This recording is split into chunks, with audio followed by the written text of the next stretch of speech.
Hello there. We are back talking about training older women. And this week, I know it's a new month, but I haven't finished with this topic yet. This week, we're going to talk about brain health being of absolute importance. Let me just try and get us nice and straight. Oh, I'm sorry, that's my lunch. I drowned it in olive oil. Well, I didn't have time.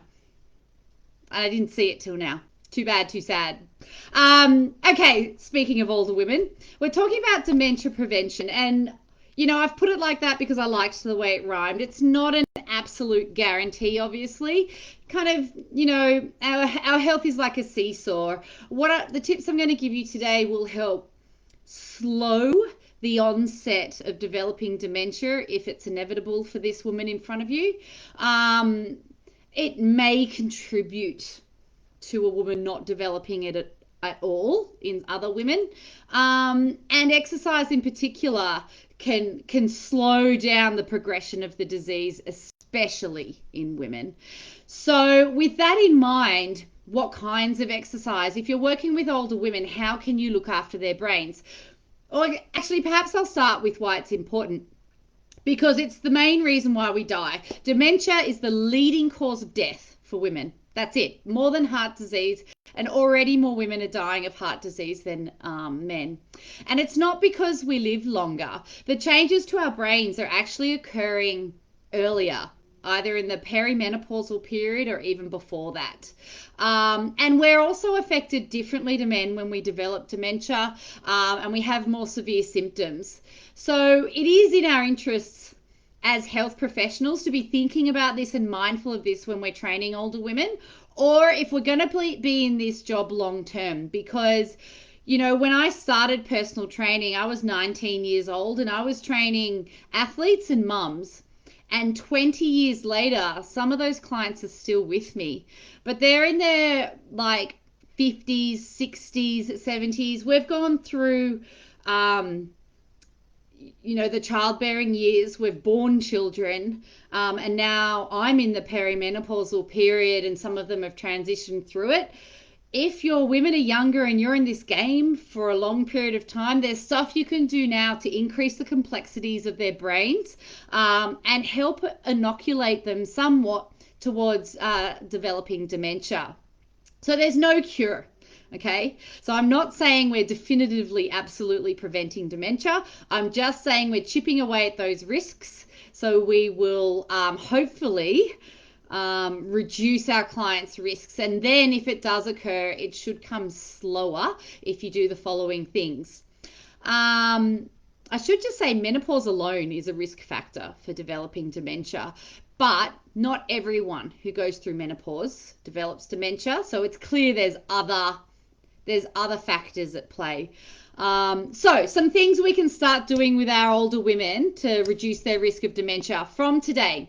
We want to guide her towards reducing her alcohol consumption. Now, well, I'm not saying to cease it completely, because 1 drink a day actually decreases the risk, but 2 drinks a day or more increases it. So 2 drinks a day for women is considered heavy drinking, and therefore the effects on the brain is also increased. We want to reduce or guide her towards resources where she can reduce or quit smoking if she's a smoker. We want to reduce her exposure to air pollutants, which is obviously hard if you live in a city, but there are tools like plants, like HEPA filters, where you can really clean up the inside of your home. All right, you just control what you can control. You got to look after your head. So with our female clients, head trauma will increase her risk of developing dementia. There's nothing you can do about an accident, but understanding and wearing a helmet, like if you're riding bikes, for example, it's just basic preventative care.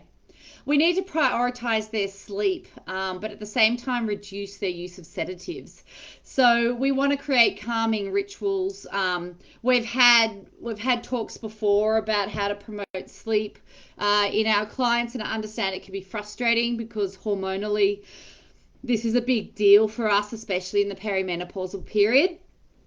And there's a question mark about whether being perimenopausal, having sleep disruption, is part of that risk increase in developing dementia for us.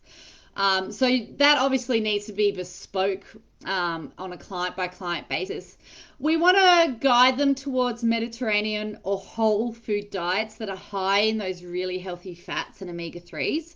On the one hand, a diet that's rich in whole foods and sort of fish proteins shows that it'll reduce your risk of dementia. It will reduce also the co-contributors to dementia, such as high blood pressure, diabetes, obesity, heart disease.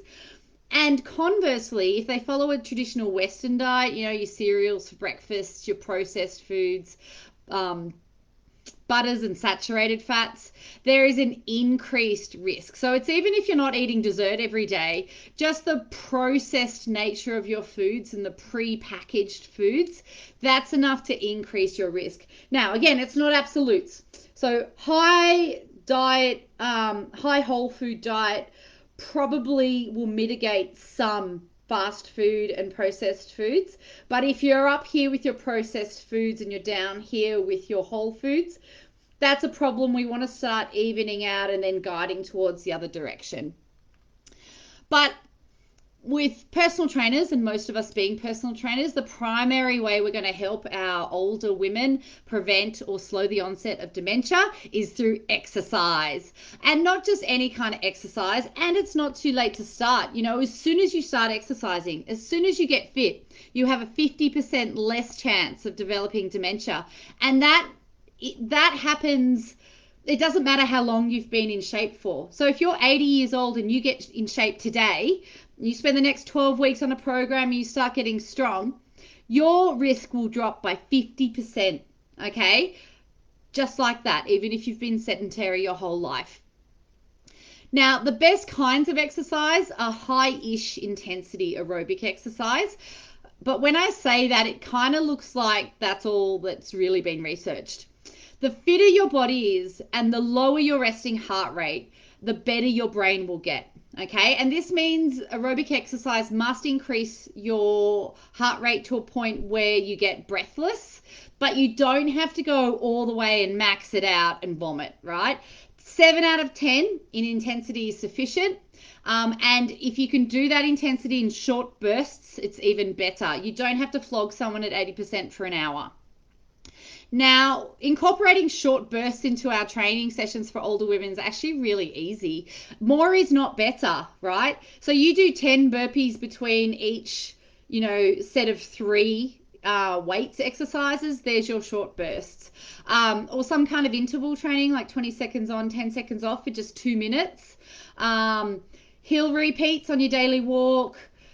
Playing a game like netball or OzTag or something like that where there's short bursts but then you're waiting around for the ball to come your end. Those are great, okay? Steady state cardio, not as effective, but if it brings them joy, it's probably good for them. So, all these rules get thrown out the window if they hate it, okay? Now, other ways in our sessions we can make training better for our older women's brains is by introducing novelty and change. So we can change locations, we can use different forms of exercise, we can play with different tools. Variety in the routine, it doesn't even have to be huge variations. You can just do your exercises backwards, right? Gratitude, positive thinking is another way we can enhance the benefits for their brain. So we can ask them, what's the best thing that happened to you this week? We can ask them, what exercises do you like the most? We can ask, what are you grateful that your body can do, right? We can incorporate these questions into our sessions so easily. Another way we can enhance the effect on their brains is by giving them games, especially games that challenge their memory, their coordination, their problem solving and their reasoning. So if we give them a puzzle to solve with their bodies, a I'm thinking about the broomstick games you play on TikTok. Or, you can give them a literal puzzle like a crossword if you want. And if they get it wrong, they do 10 burpees. If they get it right, they get to do their next set of bench press. I don't know. You make it up. It's supposed to be variety, right? You might get them building a fortress out of tires, or playing in a physical game like handball or hopscotch or tips, whatever. And another way to enhance their brain health in your training sessions is to teach them a new skill. So weights is kind of, or coming to the gym is kind of a new skill for a lot of women.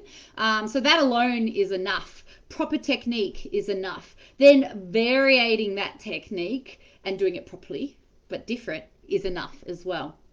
And then other things, love, socializing, touch, reducing their stress, making time for a come down at the end of every session. Power plate, so if you've got access to whole body vibration, that's been shown to increase cerebral flow and enhanced cognitive function. And that's in clients that already have preclinical dementia, so it's coming. So what this boils down to for you in your sessions is getting the big rocks right. Sleep, stress reduction, cardio, socializing, and weights, right?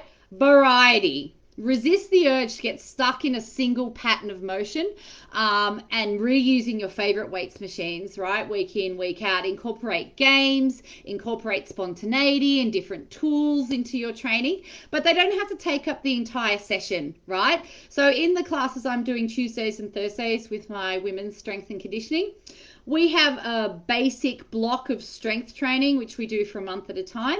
And then after that, I play with their cardio. So I tend to do my games as cardio because get some laughing, touching. We do a bit of wrestling sometimes. And that's the variety. They never know what to expect then, right? So they've got what they know to do, and then they've got what they don't know is coming. There should always be just an element of play, surprise, or different in every session, and it only has to be a couple of minutes. And then make sure you also bring them down at the end, okay? No more high-fiving, see you later.